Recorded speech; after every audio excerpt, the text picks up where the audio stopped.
From Mountain Home to Raft River, we've got all the District 4 analysis you'll need to know. This is the Magic Valley Prepcast with Scott Burton. That's right. It's another edition of the Magic Valley Prepcast on IdahoSports.com, breaking out everything going on in District 4 in the state of Idaho. Brandon Baney, as always, joined by Scott Burton, and it looks like you got Santa's little helper with you tonight, Scott. Yeah, you ready? We wish you a Merry Christmas. We wish you a Merry Christmas. We wish you a Merry Christmas and a Happy New Year. That was great. Bravo. Okay, you guys can go. All right. They're going down to Grandma's. Awesome. That's going to be such a great time. Yeah, little helpers, single dad, I can make them do tricks. It's awesome. Yeah, I like the Christmas decor. So this is, if you're listening to the audio-only version of this podcast on IdahoSports.com or wherever you download your podcasts, you're not going to see the beautiful Christmas layout Scott's got at his pad. That's why you should watch the video as well on the YouTube channel or the IdahoSports.com Facebook page. Scott, give us a little describer of what's going on behind you. Well, funny because now imagine this, and I have to preface this by saying, I'm a single guy, live alone. When I, got my girls half the time, whatever. But where that Christmas tree is in the off season is an arcade game, like old school Galaga arcade game, stand up, straight out of the 80s. So awesome. Yeah. So we've got the lights going on. We got the fire roaring. We've got the little garland going on up here, and the hung with care going on right here. So we are full out Christmas here at the Burton household. Yeah, you got the fire going behind you. It looks really nice. I am broadcasting on the road, Scott. I'm coming to you live from the guest bedroom of my parents' house in Montana. So very bare bones operation. I'm not even on a computer. I'm on my phone. So this is how official this is today. Well, you know what? The things we do to make this work every week, even during Christmas. That's right. So it's going to be a little shorter podcast this week just because there's not a ton going on with the holiday. Next week's will probably be somewhat shorter as well because there's just not much going on because a lot of schools are in winter break. Sure. But we did want to start the conversation with what happened this past weekend. Some really impressive performances in basketball and wrestling. I think the main story, the top story, at least for me, coming out of this past weekend was the Jerome Tigers boys basketball team going to Preston and winning the Preston Indians Classic. This is an event that Preston doesn't lose very often. I think it's only the third time in like 8 years that Preston didn't win. And Jerome beat Preston in the championship game in a game that was tight for a half. And then in the third quarter, Jerome kind of pulled away and maintained that lead. But it was a very impressive weekend for Coach Joe Messick and the Tigers. Yeah, I mean, this was a huge win for our boys just because – you go to a tournament hosted by the number one team in the state, and you end up winning that tournament, beating the number one team on their own floor. So it was a huge win. But it was one of those games too that was, if you watched it, and I'm sure you did, Brandon.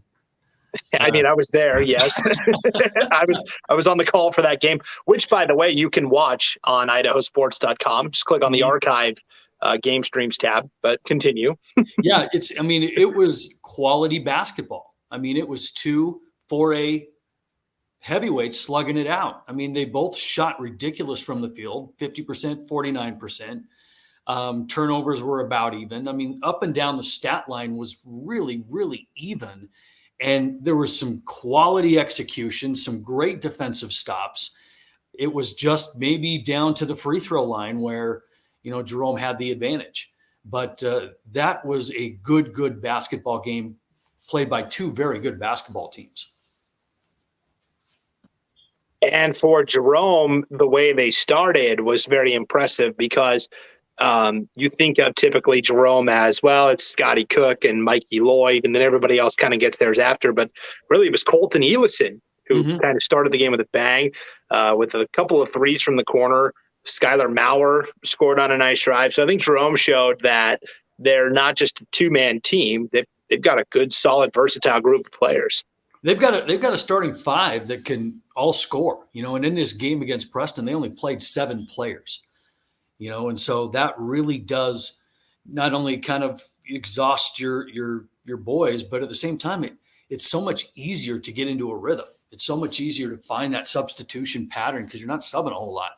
When I coached basketball for, my gosh, over almost 3 decades, it was, I don't want to play 15 guys. I don't want to play 10 guys. I can't do that. You can't get into a rhythm and a pattern.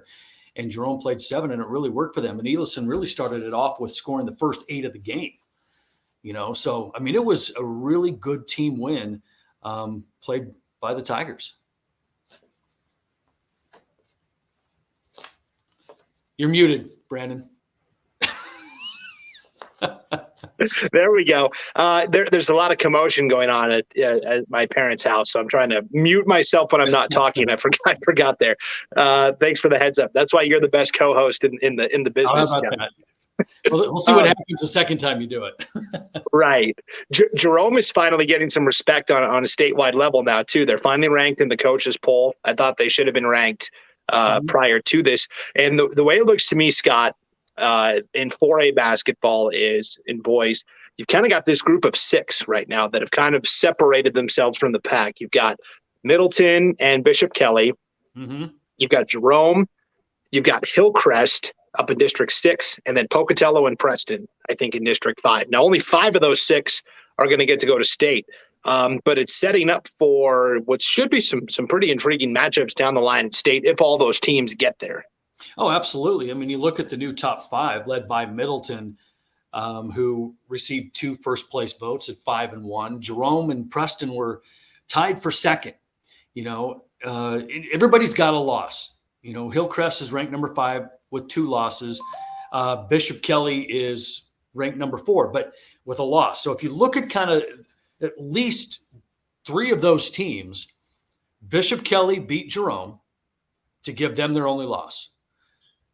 Preston beat Bishop Kelly to give the Knights their only loss. And Jerome beat Preston to give Preston their only loss.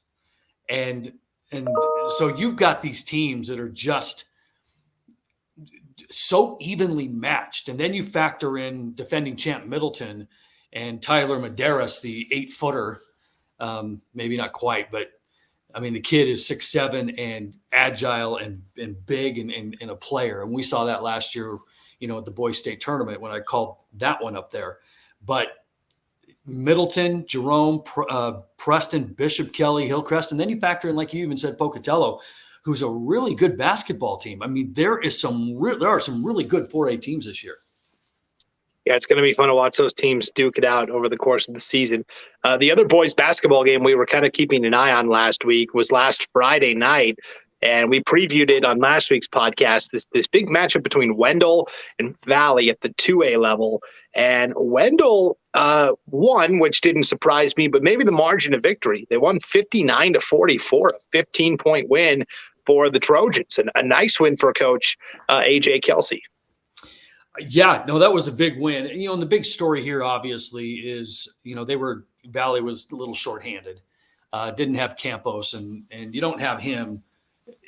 It changes everything. I mean, it goes from a 20-point win to a 20-point loss sometimes, depending on kind of who you're playing. I mean, that's how valuable this kid is.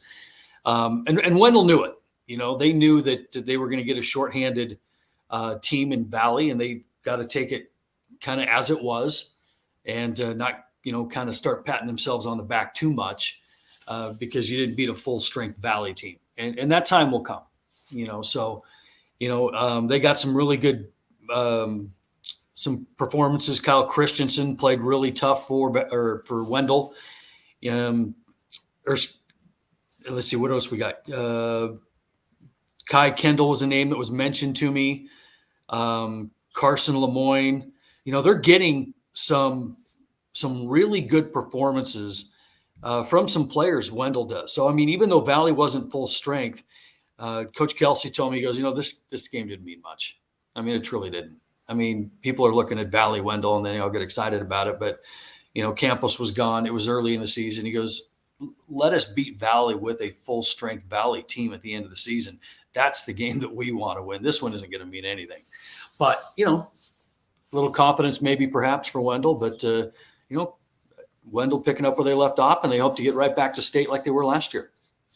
The rematch comes on January 26th in Hazleton, and then they'll meet probably a couple of times at districts, which all that matters is you win the last one, right? That's exactly right. Yeah, and so that's why this first one everybody kind of got excited about, and everybody just kind of pumped the brakes. All right, well, let's get into January and February when they're playing for something that really matters, and boy, we're going to get some good basketball then. Definitely. Let's switch gears to girls basketball now. And Jerome hosted the Jerry Callen Memorial Tournament this past weekend. We kind of previewed it on last week's podcast. But tell us a little bit about what happened there and the teams that stood out to you, Scott. It was a really fun tournament. It was a 6-team round-robin tournament. We lost 2 teams kind of at the last second, so we had to readjust our brackets. But we'll, have those back next year without a problem. But the 6 teams really kind of battled each other. And the clear-cut winner of the whole thing was Mountain Home, who went 3-0 and out of District 4. And they were really good. They played really, really well. And second place team was Madison. And Madison came down. Their only loss was to Mountain Home. So those are the teams that really, really stood out. When you look at the other teams that were there, Twin Falls played well, and they went 2-1. Their only loss coming to Madison, but that's just a young team. And the thing about Twin is they are going to struggle with anybody that's got some size. And that's where Mountain Home has just beat them up this season. That's where Madison took it to them in the tournament. Twin's going to have to figure out how are they going to handle size, because that's the one weakness that the Bruins have. They're going to play great defense. They're going to shoot the ball a little bit. They're going to be efficient offensively, but they've got absolutely nothing in the paint. Other teams, Filer, they kind of had a rough weekend, but they're a better team than what they showed.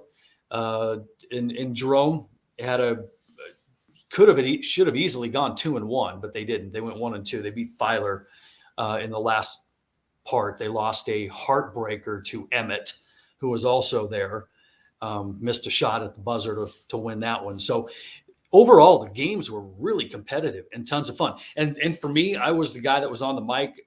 I was kind of dimming the lights, doing the introductions, playing the music, blasting. I was the DJ and the PA guy, and then running the tournament. But the cool thing about it is I got to play the music, so I'm picking the music.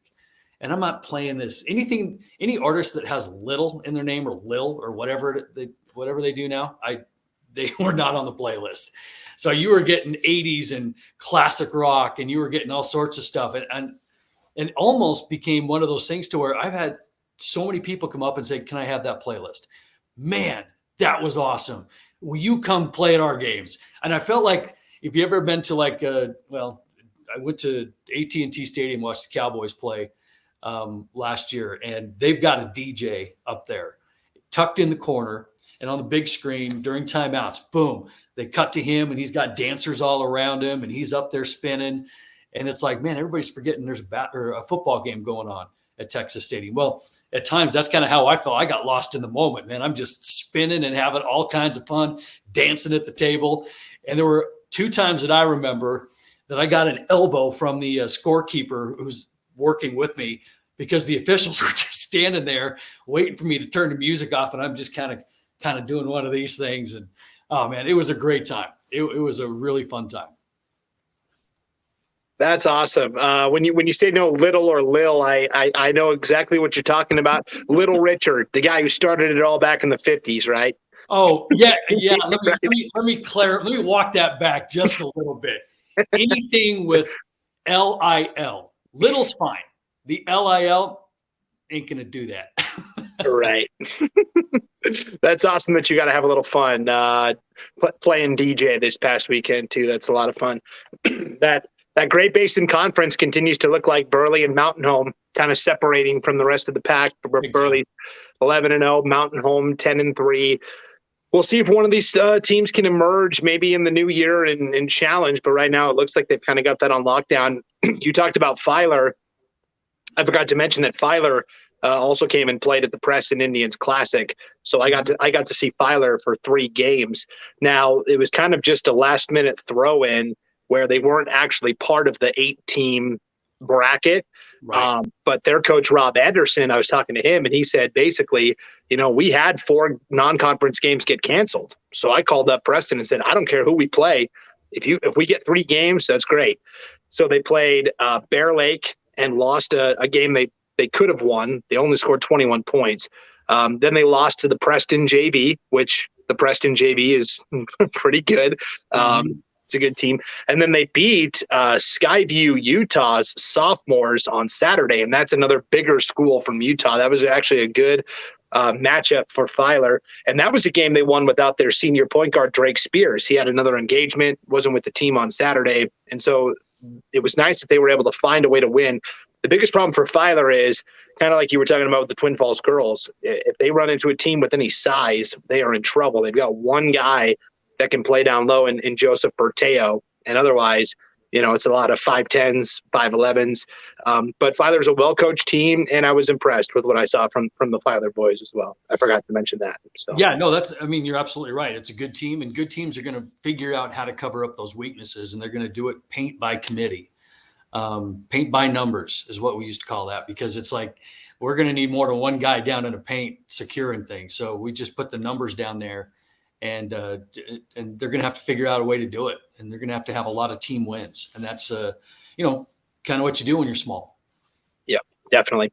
Let's move on to wrestling. The Wiley Dobbs Invitational in Twin Falls, big event. I think I saw more than 30 schools that are competing. Yeah, I think when I was talking to some of the coaches, there were right around that number of schools. It was huge. Yeah. And there were some really good who's who of wrestling at this tournament as well. Yeah. Well, I'm going to give you kind of a wide brush. You reached out to a lot of coaches, wrestling coaches. Anything stand out from the competition? I mean, we could spend a whole hour, dissecting all the weight classes and results and everything. But what are some of the big picture takeaways from that wrestling meet this past weekend? Well, you learned that state's going to be a lot of fun. You had Nampa down there. You had Jerome down there. You had Minico down there. And from what I'm seeing, at least in the 4As right now, those are your players. You've got the defending champs in Jerome. You've got Nampa, the runner-up. You've got Minico, who is pretty dang good. And, CUNA came down to that, 5A powerhouse in wrestling. So, they were getting tested. All these Magic Valley schools were really getting tested. And at least my boys took 3rd. And they did. Oh, there it is right there. But we had a few guys out with the flu, so we didn't really have a full team. And I'm not saying that other people did. I'm just speaking from what we had. But they competed well what they had. Our JV took 2nd, and so they were hosting JV and varsity matches. And it was a really, really good tournament that they saw. Minico performed well. CUNA performed well. Nampa performed well. So that's why I'm saying when we get to that state tournament, holy cow, Nampa, Minico, Jerome, watch out. They are going to battle it out, and it's going to be close. Yeah, let me ask you about that real quick. When you look at districts and then leading into state, the fact that Jerome and Minico are competing against each other at districts, does that hurt both of those teams? Because when you get to state wrestling, you want numbers, right? You want as many guys as you can. Mm-hmm. Is it going to be better for a team like a Nampa, let's say, if they sweep through their district, or like Blackfoot comes to mind? Blackfoot always has a bunch of guys because their district is not as strong. What's the strategy there? Well, that's a really good question to ask a basketball coach. I know that you roll them over, lay them flat, pin their shoulders to the mat, PIN your MAN, pin your man. There we go. So over the past couple of years, I have learned a ton about wrestling. And from what I understand, you definitely want your guys there, and you do want to qualify as many as you can, but there's still a way to do that, through the district tournament and the brackets, the way it's set up. I think Minico and both Jerome can get guys there and get enough guys there to win state. I think it's really a battle between those two teams in our district, because you look, down the rest of the way, there's not a whole lot there. I've seen Twin wrestle, I've seen Mountain Home wrestle, and I followed the rest of them, Burley, Wood River, and then of course Minico. I mean, it is Jerome and Minico, and then a huge drop. So those two should dominate the classifications and the entries to state. So if it goes like it should, they're going to be just fine. Yeah, I believe last year Minico had the most wrestlers qualified at state for 4A, and just because you have the most guys doesn't mean you're going to win. No, obviously. The cool thing about wrestling too, at the same time, is it's not about just winning; it's about how you win. Do you get a major fall or a major decision? Do you get a technical fall? Do you get a pin? I mean, you can't just go out there and win all of your matches 2-1. You're not picking up the points, and so what happens in experienced wrestling is that you dominate your guy and you pick up those bonus points, and you get to, you could have this thing in the bag at, 7-1, and it's late in the third. Smart wrestling, or people that aren't really looking into this, are saying, just stay away from the guy, man. You got him one. Well, I'm going to shoot and I'm going to get another takedown, win 9-1, get more points for my team because I just got a major, right? So those are the little things that play into wrestling scoring. And when you look back at what Jerome was able to do last year and take down Nampa at the state tournament, a lot of those things came into play, so you've got to be smart when you wrestle. And that's one of the strategery things when it comes to wrestling that was really cool to watch. And, in all our home matches, I'm mat side, I'm on the mic there too, doing, face-offs and whatever, but I'm sitting there with another wrestling coach, and I'm just picking his brain. Okay, what's he doing here? What's he doing here? What's the strategy here? And it has been a ton of fun just kind of getting on board this wrestling train, and I'm learning a lot. But when you get to state, it's going to be those three teams: Minico, Nampa, Jerome. Yep, I agree with that. And then, of course, coming up very soon, the Raleigh Lane Invite, which takes place over in Boise. That's kind of the preview, if you will, of state. Generally, who wins there typically does really well at state. So that is for a future podcast, though. Hey, I was going to ask you real quick, too. Girls wrestling is now an officially sanctioned IHSAA sport.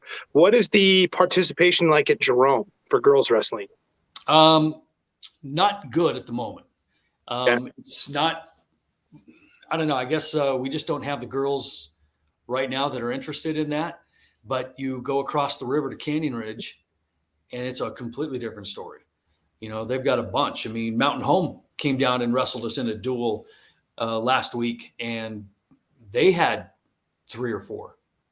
So these other schools, it's starting to catch on. I mean, it'll be a matter of time before it does with us, of course. But there are some that are bringing, 3 or 4 girls to a dual wrestling match and wrestling the boys. And some of them that I've watched are doing really well. Really well. I saw a girl beat a boy, and, and that's great. Good on them. I mean, you got some tough girls out there that want to get involved in the sport. More power to them. Yep. I think girls state is going to be really fascinating to watch, because I'm not sure any team has a full roster of all 10 weight classes. So it really is going to come down to some of that strategery, as you so eloquently said earlier. So yeah, the girls state wrestling is going to be a lot of fun to watch this winter as well. So yeah, it will be. And especially since it's the inaugural one, everybody's going to be interested to see how it goes, and then it's only going to grow from there. It's going to get more participation once kind of the bug catches. So it should be a good thing. Yeah, it's going to be a lot of fun for sure. So, all right. Well, that is an on-the-road edition of the we're both in our not in our usual podcasting spots, Scott. You're in a different room in the house, and I'm in a different house completely. So, yeah, we thought we'd mix it up this Christmas season and do something a little bit different. A little mix and mingle here on the Magic Valley Prepcast. So, Scott, you and your family have a very Merry Christmas, my friend. Likewise, Brandon. Merry Christmas to you and yours, and to everybody out there listening. it's a much needed time for us and everything that's going on. So just keep it grounded, and Merry Christmas. All right. Sounds good. Well, for Scott Burton, I'm Brandon Baney. Thanks for tuning into the Magic Valley Prepcast. We'll see you back here next week once again on IdahoSports.com.